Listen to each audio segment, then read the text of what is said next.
and welcome back to my channel. I just got done watching a live Q&A on the new channel Defending Chris Watts that I discussed in a previous video called Chris Watts, Revelation and the Reckoning, and I thought I'd share some of it with you if you missed it. I don't know if it'll be posted on the channel or not, but I do know that some people may want the information without necessarily supporting the channel by giving it views, so I'm sharing it here. Before I begin, I just want to say that the video I did announcing the new channel got a lot of views and had quite a few comments, and I'm so very impressed with how well the majority of the comments went. I've found the majority of the people commenting expressing an interest in engaging in intellectual conversation as opposed to just bashing and bullying. I'm happy to see that my channel seems to be drawing the interest of viewers who are seeking answers as opposed to viewers who just want to insult and argue. So, I plan to carry that tone on throughout future videos on my channel as well, so everyone feels welcome here, and they don't have to worry about having their head bitten off for having an unpopular opinion. I know this case evokes a lot of emotions, and you're welcome to state your opinions in the comments, as long as you do it intelligently and respectfully. I approve all comments before they post, so if you're rude, hateful, or just want to troll my channel, your comment won't get posted, and you won't get the attention you seek. Please keep your comments kind, or in the spirit of engaging in intellectual debate, so everyone will feel welcome and safe to share their opinions here. We can all learn from each other and respect each other even if we do not agree. Now, on to the YouTube Live. The woman who created the channel, Kim, is the woman who did the live Q&A. I was pretty impressed that she put herself out there like that, considering the horrible comments she's received on her first video. But she made it very clear that she feels as I do about rude and abusive comments on her page. She feels that they are unnecessary and they don't promote constructive conversation.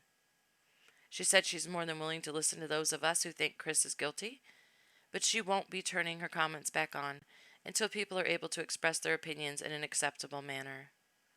And no, it's not because she doesn't want us dragging her. It's because if we're adults, we don't need to drag her. Now, before I forget, if you missed her live, she did say she will be on the Jays for Justice podcast channel this coming weekend, but she didn't give a date or time. So, if you follow Jay's channel, look for it. If not, you might want to. And I don't necessarily agree with the answers she provided in her Q&A. I'm just presenting the information to you. Okay, here we go. She was asked why he told Sherilyn Cadle he killed the girls twice. She said it was because he said he didn't feel that if he told the truth, they would share his testimony. I'm not exactly sure what she meant by that, other than maybe he thought if the story wasn't good enough, no one would share it. Not sure. She claims that Nicole Kessinger was not involved in the murders. Remember, she is sharing what Chris is telling her. I call BS on this one. Question: why didn't he call the police? Answer: he hurt his wife, and we have to look at it from Chris's point of view. She said Shanann took the doll pic, not Chris. If you don't know what she's referring to, there was a photo taken of a doll lying on a couch, covered from head to toe, as if it was dead. They plan to do more live conversations with more people on the channel, and Cindy Watts may even come on a live as well. She explained that doing her channel is difficult because people don't want to hear two sides, and the comments are too negative. She said the channel is for the information, not to argue in the comments. She said she doesn't want people attacked in the comments either. Kim claims she's a friend of the Watts family and Chris. She said she's not Chris's sister or his girlfriend. Now, I didn't feel she took on any of the hard questions. I'm not criticizing her. She didn't have to offer up a Q&A at all. It's just an observation. She really didn't answer any of the hard questions posed to her. Maybe she will on Jay's channel. Who knows? She said their focus on the channel is on the information and the discovery. She says they can't move on until it's understood. She said the Watts family has no knowledge of a CPS case against Shanann at all. She also said that we have the access to the same information that she and the Wattses have. So we all have access to the same thing. When asked how the Watts family is doing, she responded, horrible. Nicole Kessinger's friend Jim was not involved in the killings. She said Chris maintains that no one else was involved. She said she does not know why NK deleted her texts and got rid of her SIM card, even though we all do. She claims Chris and Anna are no longer in contact. I'm kind of surprised. She says she's in regular contact with Chris over the phone, and he fully supports her work on the channel. Chris cannot get in-person visits due to the COVID virus, and the prison is in lockdown. She said the woman who spoke right before Chris's parents at his sentencing lied about everything. Chris's parents were supposedly completely blindsided by what she said, and none of it was true. There was no evidence to support anything she said. Apparently, the Watts family doesn't know anything about NK after the case ended, and they have no contact with her. Kim doesn't believe anyone deserves what NK has gone through. Don't throw me across the room if you're on your phone. I'm just the messenger.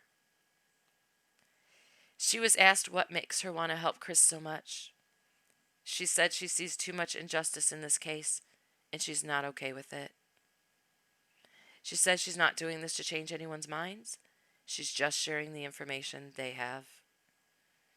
When asked why he disposed of the girls' bodies in the oil tanks, she said they'll be covering the oil tanks soon, so no answer on that one. She claims she's not religious like Chris, so this isn't to promote his newfound religion.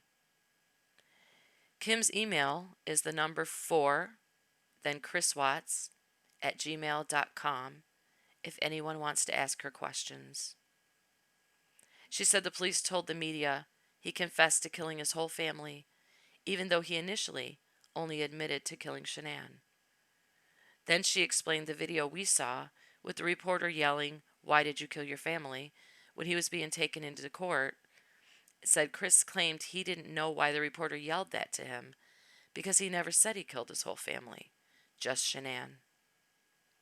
She said she understands that people don't like what she's doing on her channel. She also claims the media lied about everything in this case. Apparently, the Watts still have many questions about what happened as well, and they didn't get all the answers either. Now, this next one blows my mind. Kim said Cindy Watts said that Chris's father showed no emotion when learning the girls were killed because the men in their family don't show emotion. Cindy claims to never have seen Ronnie show emotion their entire marriage. How is that possible? Not buying it. When asked why they're so quick to say NK wasn't involved in the killings, she responded with, if the DA thought she was involved, they would have done something about it. Don't throw me, don't throw me. Man, that was close. You guys are making me nervous. Maybe you should just set your phone down and take a few steps back so you have some time to think before you snatch me up and whip me at a wall or something. I know you don't want to hurt me. We're friends, remember? She said they don't want to speculate on anything they can't prove. They only want to focus on what they know. Right now, they're just matching the evidence to the story Chris told. Which one? Sorry. Moving on. She's asking for more constructive conversations about the case on her channel, not just bullying. There will be many more videos coming out, including one where she will be breaking down the Wisconsin jailhouse confession. Apparently, Chris gets one phone call a day, so he rotates between his parents, sister, her, etc. Chris said he did the prison interview because he didn't think he had a choice, and he didn't know he could get up and leave. He said it was very intense, and he didn't think they would leave until he gave them something. She said he didn't know the jailhouse confession was being recorded, and he said Tammy and Coder weren't leaving until he gave them something to take to the Rusacks. Now, this one bothers me too. How? Chris told her when he picked up Ronnie at the airport, they talked sports all the way to the police station.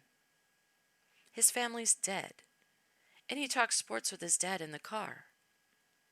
I guess they didn't have anything more important to discuss, huh?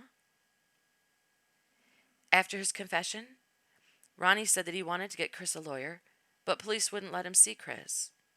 He said he kept trying to see him, but he was denied. She said he didn't take the plea deal to avoid the death penalty.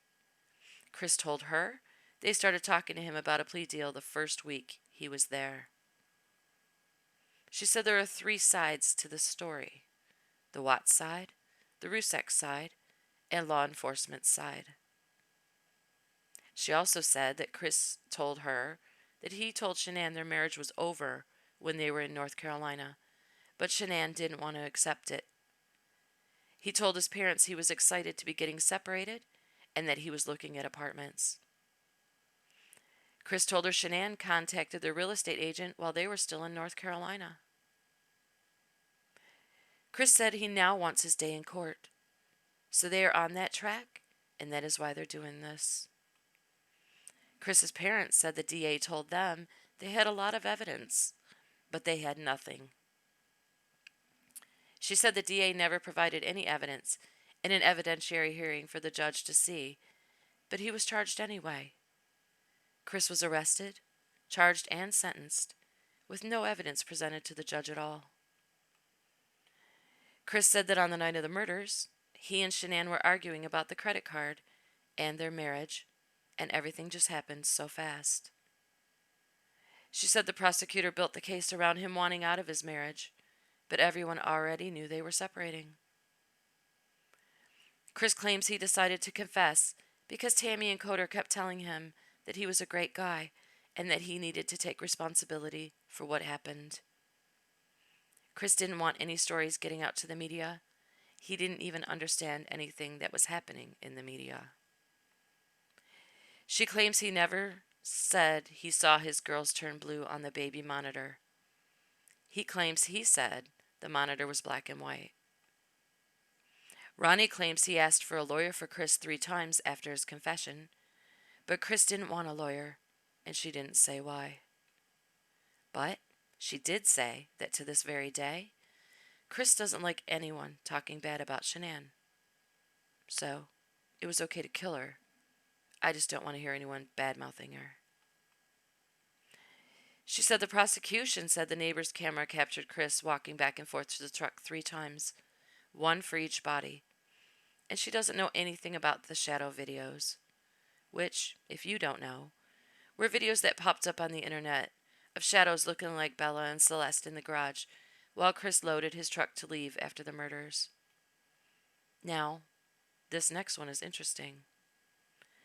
They plan to address prosecutorial misconduct in the near future, and they will be working with the authorities soon. Uh-oh. I sense more videos coming on my channel. Kim said she thinks the case was closed down quickly because it was a cover-up, but she didn't elaborate. The Watts family is looking into 35C options for Chris, whatever that means. She said Chris thinks Tammy and Graham were there for the second confession at the prison for a really horrific confession, so that's what he gave them. She thinks NK got a bad rap in all this. And there I go. I smashed against the wall, didn't I? I heard it and felt it. You didn't even try to stop yourself, did ya? And we were almost done, too. Well, if you can even still hear me. Chris said he initially refused to sign any confession, stating that he killed his girls at all. She said Chris's neighbor Nate lied. Chris didn't really know Nate, so Nate didn't know Chris's behavior enough to tell police it was out of character for him to act the way he did when he viewed Nate's surveillance video, which, I guess, Nate ended up apologizing for. But I don't think you had to know Chris or his behavior to know he looked nervous as hell and guilty as sin watching the footage. So, there you have it. I'd talk about our answers more, but I think I better let you go. I need to get treated for my injuries, and you need to get a new phone. So, we'll talk more later. When you're on a PC and you've successfully completed your anger management classes. Not before. Thank you so much for watching. I appreciate your time, and I'll see you on my next video.